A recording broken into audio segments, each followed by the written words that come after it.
मैं उनसे मुलाकात हो गई, राह में उनसे मुलाकात हो गई, जिसे डरते थे वही बात हो गई।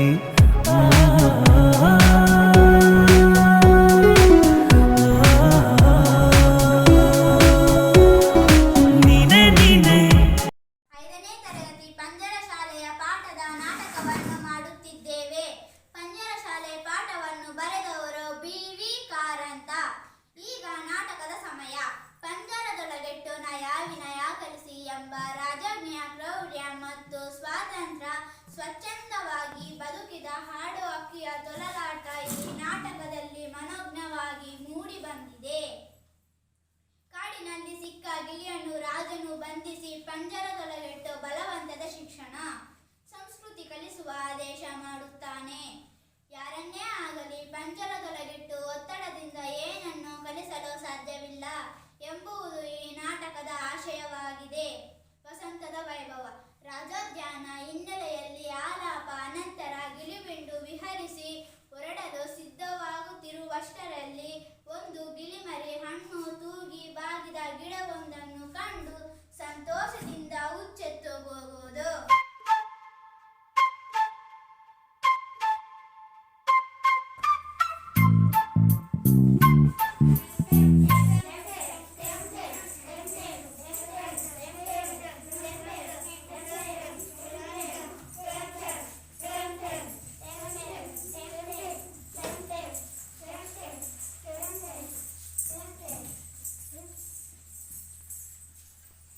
ಇಡೀ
ಸುಶಿಕ್ಷಿತ ನಾಗರಿಕ ರಾಜ್ಯದಲ್ಲೇ ಈ ಅನಾಗರಿಕ ಪಕ್ಷಿ ರಾಜತೋಟದಲ್ಲೇ ನಿರಾಕ್ಷರ ಕುಕ್ಷಿ ಮತ್ತು ಇದಕ್ಕೆ ನೀವೇ ಸಾಕ್ಷಿ. ಮಂತ್ರಿ, ಇದನ್ನು ರಾಜಶಾಲೆಗೆ ಸೇರಿಸತಕ್ಕದ್ದು. ರಾಜ್ಯಾಧ್ಯಾಪಕರಿಂದ ಇದಕ್ಕೆ ಶಿಕ್ಷಣ ಕೊಡಿಸು. ಈ ಅನಾಗರಿಕ ಸುಖ ಪಕ್ಷಿಯ ಆತ್ಮ ಪ್ರವೃತ್ತಿಗಳನ್ನು ಸುಧಾರಿಸಿ ಆಧುನಿಕ ಮಾಡತಕ್ಕದ್ದು. ಅಪ್ಪಣೆ ಪ್ರಭು. ಇದು ಸಭ್ಯತೆ ಕಲೆಯಲಿ, ಕಾಡ್ತಾನ ಮರೆಯಲಿ, ಶಾಸ್ತ್ರ ವ್ಯಾಕರಣ ಕಲಿತು ಇದು ಸುಶಿಕ್ಷಿತವಾಗಲಿ, ತಾನು ಸುಸಂಸ್ಕೃತನಾಗಿ ಕಾಡಿನ ಉಳಿದ ಸುಖ ಪಕ್ಷಿಗಳನ್ನು ಸಭ್ಯ ಮಾಡಲಿ. ಅಪ್ಪಣೆ ಪ್ರಭು. ಮಹಾರಾಜ, ರಾಜಮಾವ, ನನ್ನದೊಂದು ನಮೂನೆ ನೀಡಿದೆ. ಇದನ್ನು ರಾಜಶಾಲೆಗೆ ಸೇರಿಸುವ ಮೊದಲು ಒಂದು ಮುಖ್ಯ ತಥ್ಯವನ್ನು ಕಂಡುಹಿಡಿಯಬೇಕು.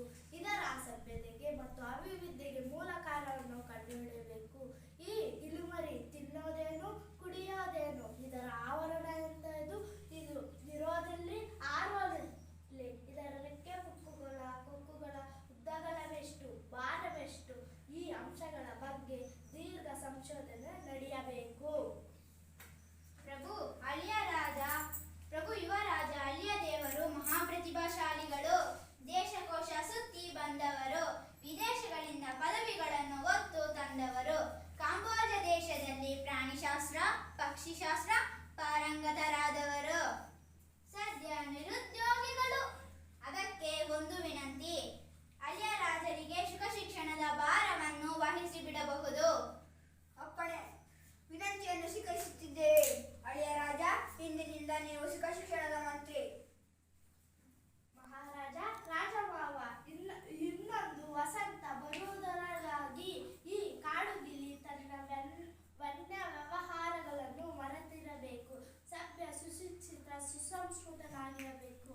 ಅದಕ್ಕಾಗಿ ನಮ್ಮ ವಿಶ್ವವಿದ್ಯಾಲಯದಲ್ಲಿ ಒಂದು ಸುಖ ಅಧ್ಯಯನ ಸಂಸ್ಥೆಯನ್ನು ಸ್ಥಾಪಿಸಬೇಕು. ನಿನ್ನ ಕಾರ್ಯದಲ್ಲಿ ಜಯವಾಗಲಿ. ಮಂತ್ರಿ, ಡಂಗೋರ ಹೊಡೆಯಿಸು. ರಾಜ್ಯದ ಮೂಲೆ ಮೂಲೆಯ ಪ್ರತಿಯೊಬ್ಬ ಪ್ರಜೆಗೂ ಗೊತ್ತಾಗಲಿ. ಅಲ್ಪವಾದ ಒಂದು ಪಕ್ಷಿಯ ಶಿಕ್ಷಣ